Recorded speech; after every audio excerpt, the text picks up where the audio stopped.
Essay 4 then. How accurate is it to say that American culture went through a revolution during the 1920s? So once again, let's remember what we're looking for in an introduction. We're looking for context, we're looking for an argument, and by this point we're looking for a brief outline of that argument, and then we're looking for the plan by which we're going to prove that the argument is correct, by proving our argument is correct and why other arguments are not as strong as the one that we're putting forward. For a country experiencing such prodigious change as the US did after World War I, it would be very surprising if the impact of mass production, immigration, migration, a resurgent cultural fundamentalism, a shift to isolationist conservatism, and a marked increase in prosperity didn't have an impact upon American culture. So we've got a very brief outline here of context, and we have a whole list of things that we're actually going to be looking at, along with a definite statement of argument.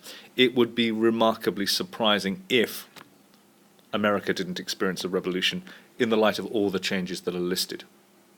I will be arguing that US culture, such a huge topic, did indeed change, though the description of a revolution may be appropriate in some respects but not in all. Whereas technology revolutionized certain aspects of culture, other areas of social change were either marginalized, smaller, or embryonic, just starting out. So within here we have the context, we have a definite statement that there were elements of significant change of revolution and other areas that were not, and a whole list of reasons that could account for those particular changes.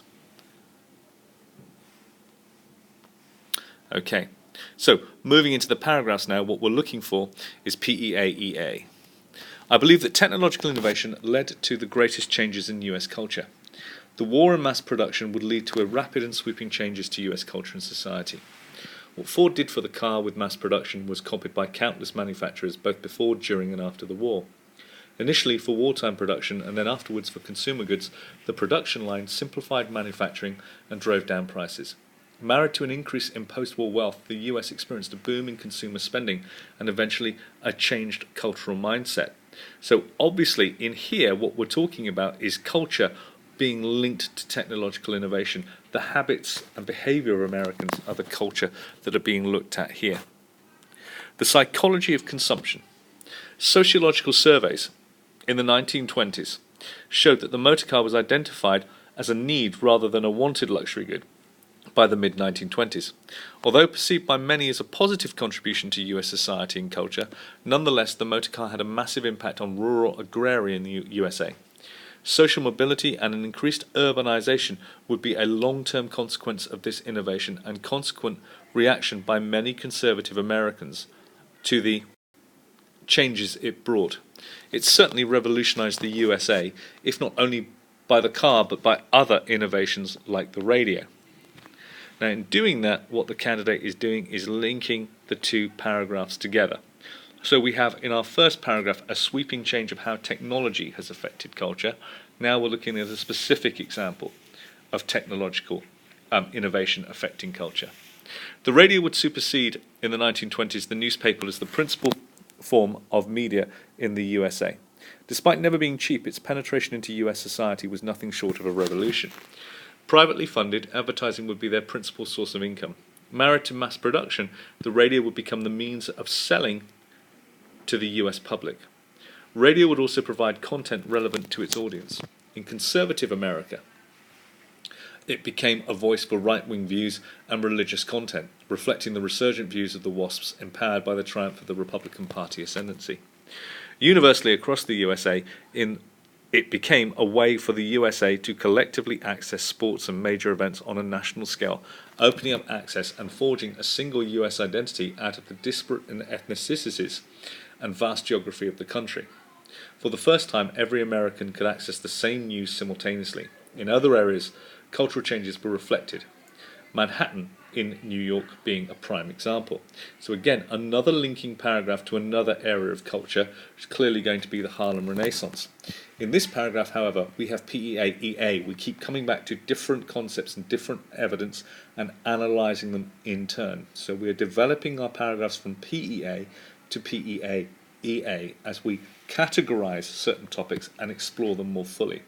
I think this is very important, however, There's the obvious indication from the textbook of the way in which radio opens up sporting and cultural events like baseball and football. But also, a key element to the radio in culture is this forging of one national single identity. For the first time, everyone in America could hear the same voice live at the same time. And that's the first time that happens in the United States. Okay. Moving on. Manhattan and Harlem in particular saw the start of a renaissance in black culture. A consequence of the Great Migration of the late 19th and early 20th century saw tens of thousands of blacks settling in Harlem and collectively contributing to the emergence of a new black culture founded upon the blues, jazz, art and poetry. This cultural renaissance would also be linked to the emergence of black organizations like the NAACP and political leaders like Du Bois. Although in the short term this was focused on Harlem, it did nonetheless in the long term make huge inroads influencing modern America. So a long-term, short-term approach. I believe, however, and here in our analysis we're quantifying the significance because we said some areas saw a revolution, others didn't. I believe, however, that the Harlem Renaissance fell short of a revolution, only influencing in the short term liberal cosmopolitan US on the East Coast. This part of the USA, as a consequence of immigration, was more outward-looking, vote Democrat, and more cosmopolitan and tolerant of this new black culture, which in the Midwest wouldn't have been the case because that was the heartland of white Anglo-Saxon Protestant beliefs. World War I brought great wealth to the US, prosperity, and with this came choice. Many Americans experienced cultural change, so I'll focus back on the question, as the US became the world's first consumer society, so another change. This wealth would change the US forever, but in turn also led to introspection and reflection on the US's role in the world. The shift towards isolationism under the Republicans was sudden but in no way revolutionary. So this is culture in the biggest sense, the actual mindset of the Americans. Isolationism, that view of their role in the world and the part they want to play in it, is linked to culture. So the candidate is taking this element of the course and linking it to culture. The shift towards isolation under the Republicans was sudden but in no way revolutionary. There's the key word of the question. It was more illustrative of a long-term, so this deeper analysis, consistency in US culture. Founded by isolationists and determined to ignore the old world, the US only entered World War I to preserve its own self-interests, mainly economic ones. When under Harding, normalcy led the US back to its isolationist roots, it did indeed reflect a long-held WASP view. The limits to this, however, were that by the 1920s, immigration, new wealth, and technology had pushed the US beyond a point where normalcy, if it ever had existed, could not be recovered. This in turn would lead to conflict between the new forces of change, rebellion in the US, and the reaction of the conservative establishment. Issues like prohibition, women's rights, and the rise of the KKK subsequently could also be assessed for how much of a revolution they were. However, in this essay, there simply isn't time to cover all these aspects of US culture. Overall, in many respects, the US in the 1920s did experience a cultural revolution. The media, technology, and consumerism are two examples of the huge change over a relatively short period of time. Immigration, urbanization, and mass production had, however, despite their impact in the 1920s, been forces in motion prior to the 1920s, and therefore may be more of an evolution than a revolution. Others, like the Harlem Renaissance, represented the start of a new social and cultural change in America.